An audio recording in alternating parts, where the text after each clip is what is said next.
'Tis the season for growing. We've had lots of sunshine, and behind that, we're having lots of rain. And I don't know about you, but when I was walking the dogs this morning, and I was walking along the sidewalk that I always walk by most mornings, the grass was as tall as I am. I was like, whoa, how is this grass so tall?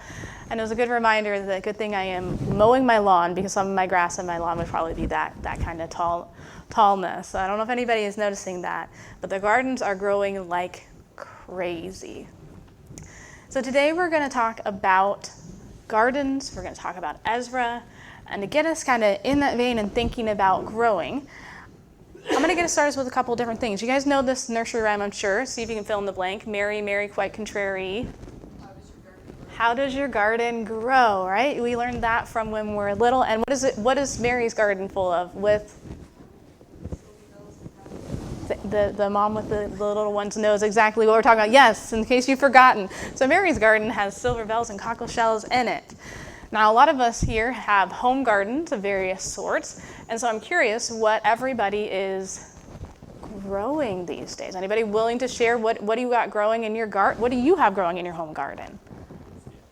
Jeannie, I know Jeannie's a big gardener, yes. Well, we've got carrots and beans and peas.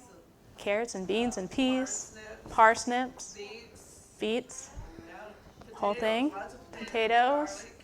Yes, Andrea's got a garden going. She's got peppers and all kinds of those. You get videos from her. I think of peppers because this morning I sent her a picture of, she shared a pepper with me. I've got it growing indoors and it's flowering. And I was like, oh, I've never grown peppers, so I'm just really excited to see like a flower on it. Now, I've also tried to grow tomatoes and seen flowers on it and nothing happened. So those of you who have attempted tomatoes, yeah.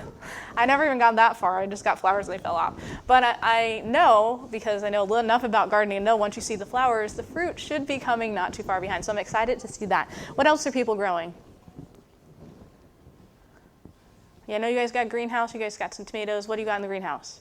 We got zucchini, cucumbers, yep. Green beans. Lettuce, that is my tried and true. If I can grow nothing else, you can grow greens here for sure. Yes, yes. I got a variety of things. I finally got some kale coming up. They're big enough I can actually pick them off. Kale, I had some Swiss chard. I have some strawberries growing in the little container, and I actually see the berries. So this is beyond just the flowering. I was like, we actually have berries. And for a while I was joking, it's a very small plot. I was like, I'm gonna get 5 strawberries, but they're gonna be the best strawberries ever because it'd just be 5. But I looked this morning and there's more like 8. So I'm gonna have a little more than that. But gardening is quite a task. What do you have to do to maintain a garden? Those of you who garden, you gotta weed. If it's not been raining for a bit, you got to water. Or you can make the mistake like I did, add a little greenhouse and kind of forgot that I had stuff in the little greenhouse and we had a very warm day. And even here on a very warm day in a greenhouse, fried my little sprouts. So some of my little sprouts didn't make it. Lesson learned though. You got to make sure that they have not too much sun and they need some air. They need water if it's dry. What else do they need? They can use some fertilizer. Right? You got to plant them in the first place. There's got to be seeds. you need some seeds. You need some ground. Here, our ground is quite interesting. I know for me, mostly I'm gardening in containers and raised beds just to get something going. And gardening is hard work. But also can be very enjoyable because you can literally see the fruits of your labor. So this reminded me of our lives. And many years ago, I had started looking at taking inventory of my own life, if you will, kind of taking inventory of my own garden. And I ran across this lady who had this thing called Cultivate What Matters. Her name was Laura Casey. I think it was the owner at the time, and somebody else has taken over the company since then. But one of the things that she had was a planner. And those of you who know me, probably not surprised. So Brooke's planning things planning out her life. And I was looking at this planner, and one of the questions she had in this planner, one of the pages I should say, was this sketch of a garden. So after she asked you kind of all these questions, you're setting up some goals for yourself. What do you want to do? What do you want to cultivate in your life? She has this gardening plot thing, and you can write in there, what's the things that are growing in your life right now? And so I want you guys to think for a second. You don't have to say any of it out loud necessarily, but I want you to think, like, what's the types of things that you're growing in your life right now? This can be things like literally growing a family right there. This could be things like we are growing a garden, growing a puppy. This could also be things like cultivating patience with the new puppy or whatever. So think for a moment, think of those things, draw some stuff to mind. Now, as you're drawing that to mind, maybe there's some stuff that you think of that you're like, oh, I like to get that out of my garden. I would like to get impatience out of my garden, because as much as I think I'm a patient person, every time I have a puppy, I realize how impatient I am. And I would love for that to just be taken out of the garden, but it is a process. So maybe you have some stuff in your garden of your life that you're also like, ooh, I wish that wasn't in there. And so as we're thinking about this, the idea that Cultivate What Matters was trying to get you to think about is, what types of things do you want to keep growing in your garden? What things do you want to get rid of or extinguish? If you have a routine that you need to build, there was a routine at the time that I'm constantly working on. I don't know if anybody else is constantly working on this. I'm constantly working on my devotional study routine, trying to figure out what's going to work. Because for a season, one thing works for me, and I go, okay, yeah, it's in the morning doing this. At another part, I'm like, I'm just bored with this. I've got to mix it up. So I'm constantly working on that. And so I'm weeding out, like, this doesn't work really well. The timing isn't good. I'm too tired, or I don't have enough time to do it at this time. I'm moving things around. And so getting us to really narrow on what's really important.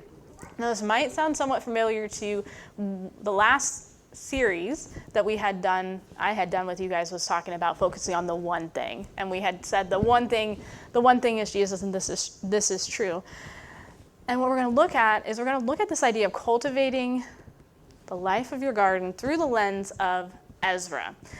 Now, for those of you who don't know, we have been reading the book of Ezra and just finished it last week with our Bible study group on Friday night. And so I thought this is a perfect time, because Ezra is a great example of somebody who took his life and cultivating it and what was growing in it seriously. But before we look too deep, I want to give us a little bit of background. In case you're not familiar and haven't been through Ezra in a while, here's just some things for us to remember about Ezra. So here's our setting. Even though in the Bible this book comes like right before Psalms, this has actually happened well after David. So the setup is this. Israelites have already come into the land, and the land had been divided, and then they were conquered. So we have the northern and southern kingdom. Northern kingdom is taken away, and the southern kingdom is taken away later. So this is in the context of everybody has gone into exile into Babylon at the time. Now in Ezra's time, it has now flipped over to Persia. You guys know the statue of gold and silver. We're in the silver kingdom. And so we have that as our beginning or background, that these people have been exiled and away from the land of Jerusalem for a very long time.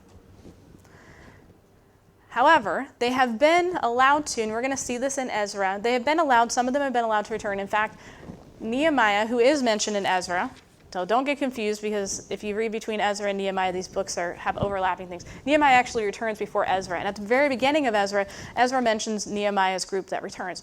And remember that also, there's not very many people that return.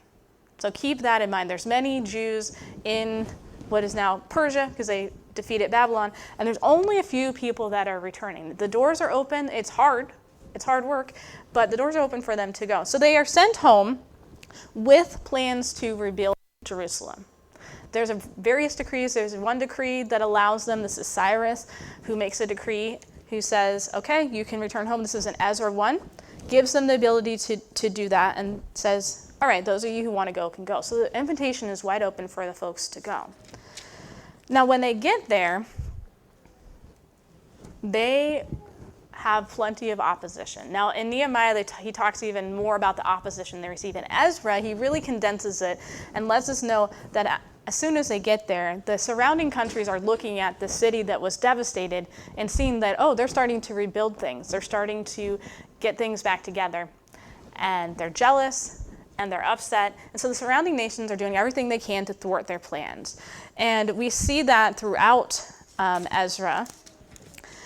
And particularly in Ezra 4, we see the following. This is Ezra 4:1. When the enemies of Judah and Benjamin heard that the exiles were building a temple for the Lord, the God of Israel, they came to Zerubbabel, who was the leader at the time, and to the heads of the families and said, "Let us help you build, because like you, we seek your God and have been sacrificing to him since the time of the king of Assyria, who brought us here." But Zerubbabel, Joshua, and the rest of the heads of the family of Israel answered, "You have no part with us in building a temple to our God. We alone will build it for the Lord, the God of Israel, as King Cyrus, the king of Persia, commanded us." This isn't the first time that they tried to interfere, but this is one of the more craftier times that they've interfered with them. Because once they realize, okay, we can't undermine by trying to just infiltrate and come into the system and be like, okay, yeah, let's help you build it. Oops, I can't make it into work today, or whatever they're doing to kind of slow them down, which they reject their help there. It says, then the people around them set out to discourage the people of Judah and make them afraid to go building. They hired counselors to work against them and frustrate their plans during the entire reign of Cyrus. So if that's not bad enough, we see that later there is a letter that's sent to another king, and this is later on in 4. So it tells us the opposition that they received after they rejected the help. The opposition continues to just pound them and make people afraid to go to work and work on this, right? Now there's cultivating a spirit of fear.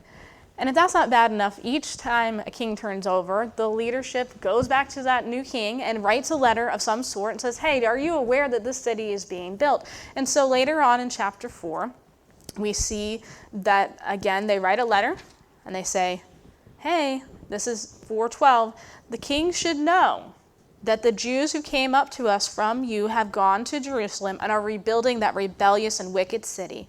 They are restoring the walls and repairing the foundation.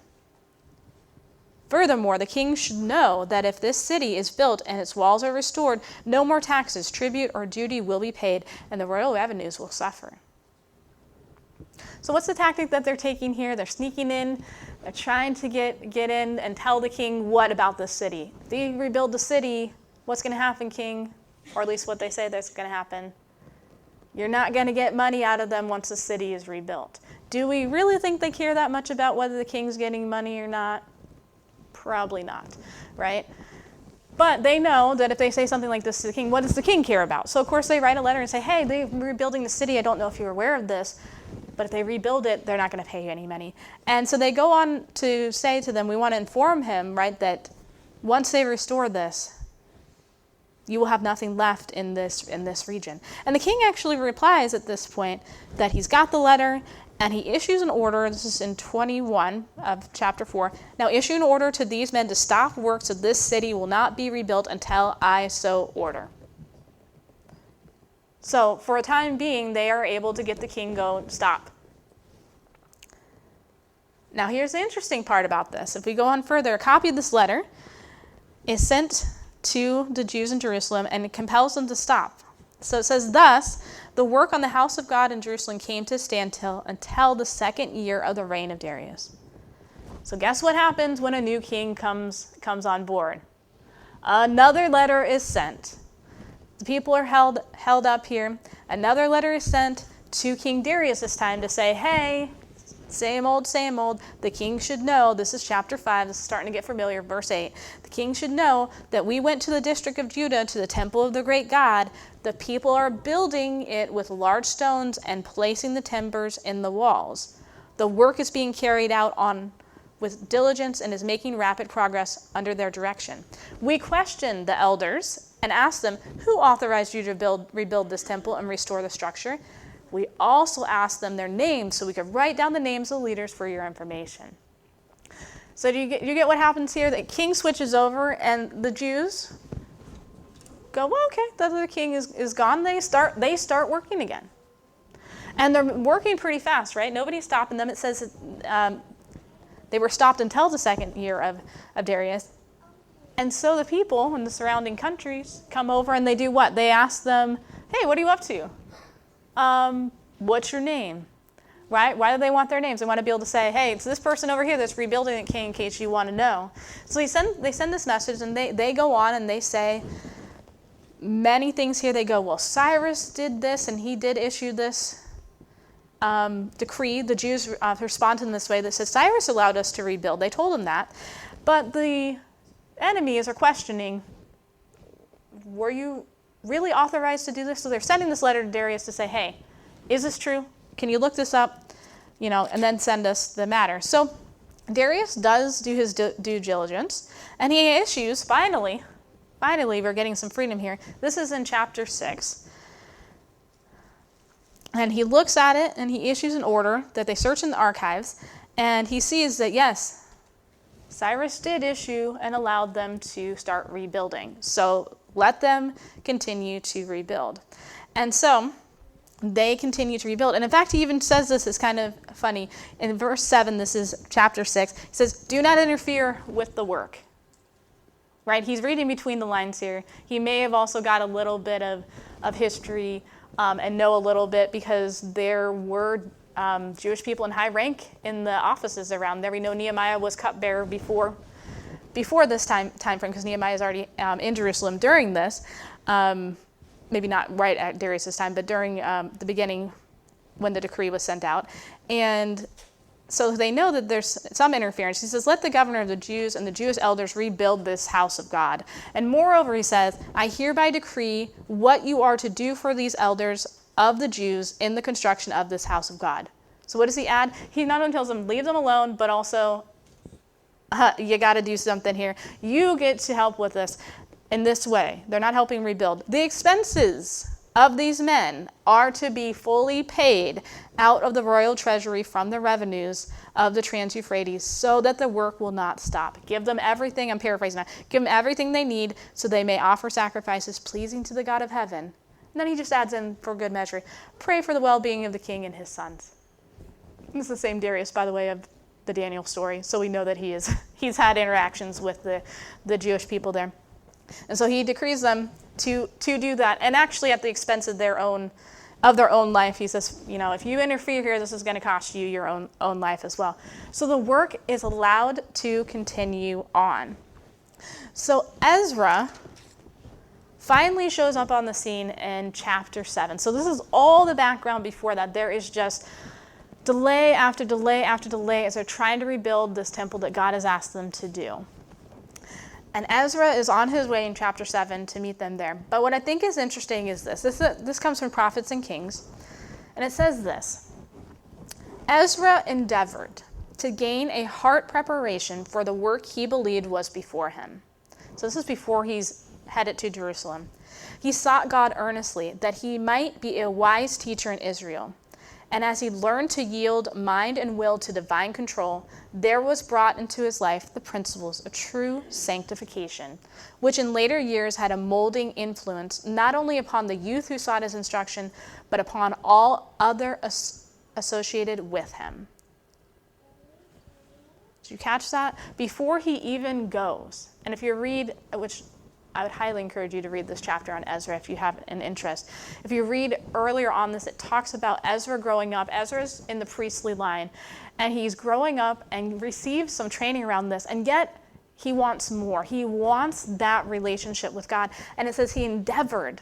He's an adult at this point, but he has been spending years of his life seeking after God, and before he goes to Jerusalem, before God places on, he's endeavoring to gain heart preparation. He doesn't just run, which is not, you can't run this, not that fast. You'd have to look at a map. It's quite a journey. It's like 1,000+ journey or something like that.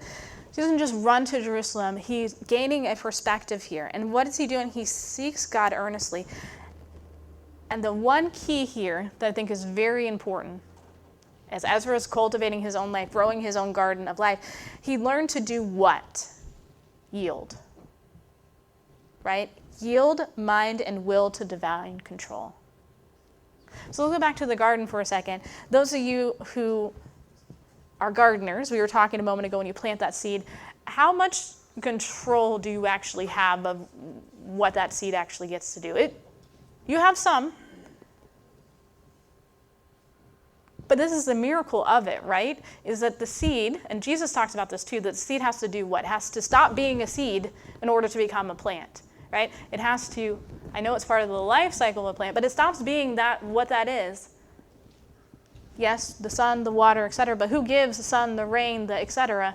God, right?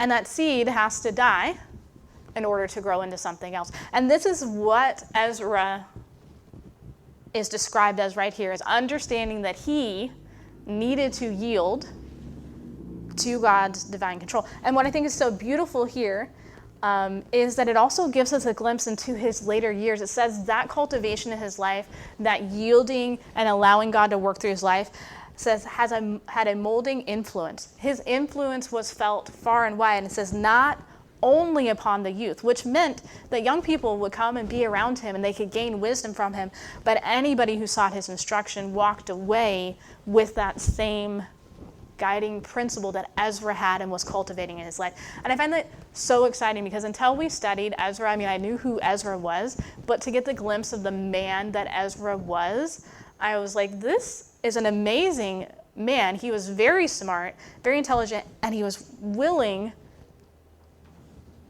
to lay aside his own agenda and work on what God wanted him to. So in chapter 7 of Ezra, he heads to Jerusalem. And we see that he takes a copy of the letter that the king at the time gave him to make sure that they can continue on. And in his letter says, this is 7, verse 13, "Now I decree that any of the Israelites in my kingdom, including the priests and the Levites who wish to go to Jerusalem with you, may." There's another open invitation if anybody else wants to go. "You are sent by the king and his 7 advisors to inquire about Judea and Jerusalem with regard to the law of your God, which is at hand. And moreover, he gives him silver and bulls and rams and etc. And he says, you may do," this is verse 18, "you and your brother Jews may then do whatever seems best with the rest of the silver and gold in accordance with the will of God. But deliver to the God of Jerusalem all the articles entrusted to you for worship in the temple." So things were given back to them to put in the temple. Remember that we just saw that things were being rebuilt. So Ezra's going at a time where things are already starting to be rebuilt. Now, he runs into a little bit of a snag in that when he gets ready to go, this is in chapter 8, that he realizes he's missing some key people. Now remember that we just saw that Ezra was very diligent and wanted to follow what God said. So before he goes, he's looking around, kind of looking to see, because if you don't recall, we'll just remind us that God had a very particular way in the tabernacle and in his temple that he wanted things done, and done by particular people. And so he needed Levites, and Levites of a certain family lineage, to do different things. And he didn't have all of that available to him. So he actually was very smart, gathered some leaders together and said, I know where we can find some Levites. You need to go and tell them what we're up to. The invitation has been extended again for anybody to go. And so they go and they get people to come.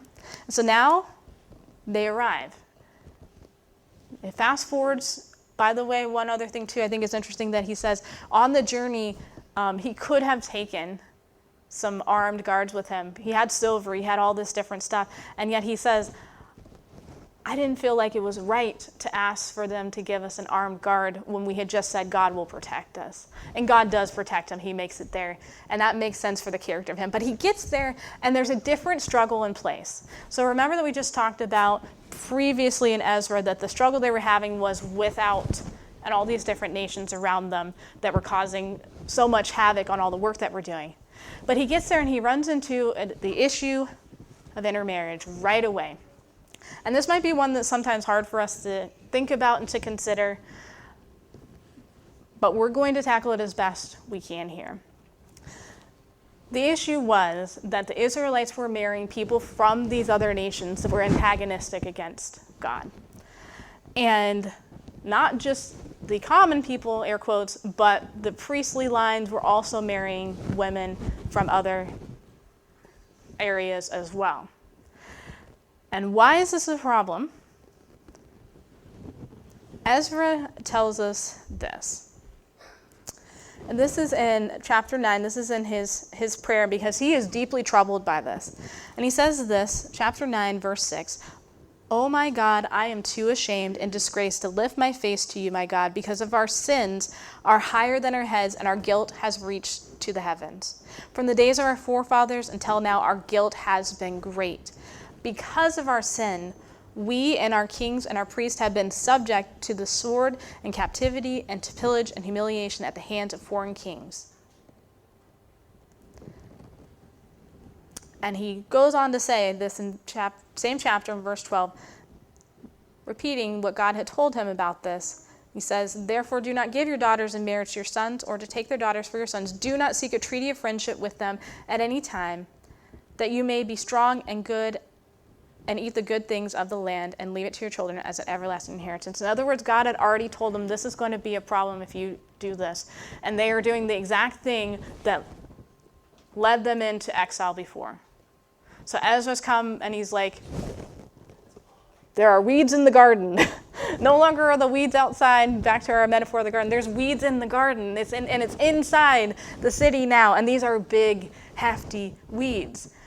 And he is distressed by this because he sees that what happens once weeds take control of your garden, the gardening people. Some weeds are very invasive. I haven't experienced that yet, but I definitely experienced the part where you forget to weed and you go out and you're like, oh, I can't quite tell what's what in here. Now, Jesus talked about this as well in Matthew 13, and we're going to take a little side trip. This is the parable of the wheat and tares, because he talks about this idea of planting seeds and what happens when things need to be uprooted. And who's planting seeds, I think, is just as important here. So in that parable, I'm going to summarize it for you. The sower goes out and he goes to sow good seed, and he puts it out, and his servants are watching, as this thing grows up. And they realize, by the way, that an enemy had come in and threw some other seed out in here that's not the seed that they want, threw some weeds in here. And the servants come back to the sower, their master, and they say, "Didn't you plant good seed?" And he goes, "Yeah." So who does he say? Who's to blame for this other seed here? This is Matthew 13:28. "An enemy did this," he replied. And the servants asked him, "Do you want us to go and pull them up?" And what does he say in this particular case? Whoa, don't pull these up. There's a time and place to pull them up. They will be pulled up. They will be taken care of. But don't pull them up right now because we can't distinguish between the two and we might lose some of the good crop.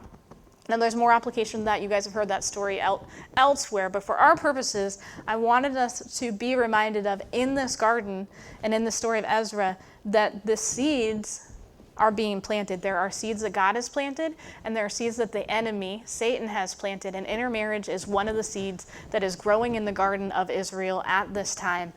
And Ezra is distressed by that. And he knows that we have got to get this out, or it's going to take over the garden. And he knows where this has come from. They're not blaming God for this. He goes, it's not you, God, that's done this. We have done this to ourselves.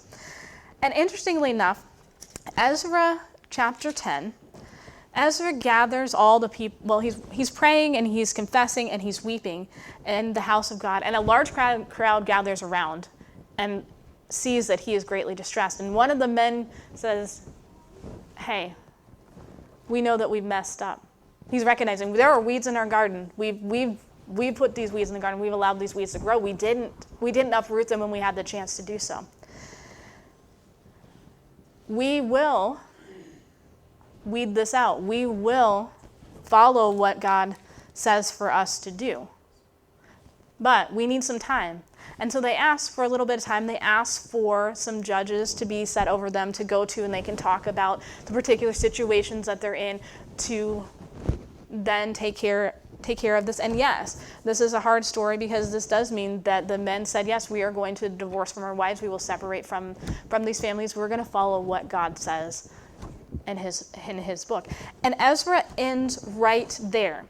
But I want to give you some hope, because if you fast forward into Nehemiah, you realize that while the book of Ezra ends there, it doesn't end there. Once the people uproot that big weed in their garden of intermarriage, spiritual revival breaks out. The garden can now thrive again. The weeds are out of the path, and there's nothing stopping them, right? They are then celebrating what God has asked them to do, and they're trying to align themselves back in what God has for them. So what I want us to be thinking about it is this. There may be struggles. And sometimes we've got to uproot things in our lives that we don't want to let go. Those weeds in our lives. And you know what I'm talking about. I know we've all been there. I know I've had things that I've had to uproot in my life. But when you do so, it opens the door, as we see with Ezra, for spiritual revival and for that garden and for your life to flourish when we do that. And what it flourishes with, going back to my little pepper plant at the beginning that I was telling you guys that has flowers, the flower comes before you get the fruit. And we know, and you guys are probably just screaming at me for this, you know that the Bible tells us that the fruits that we can gain from this is the fruit of the Spirit.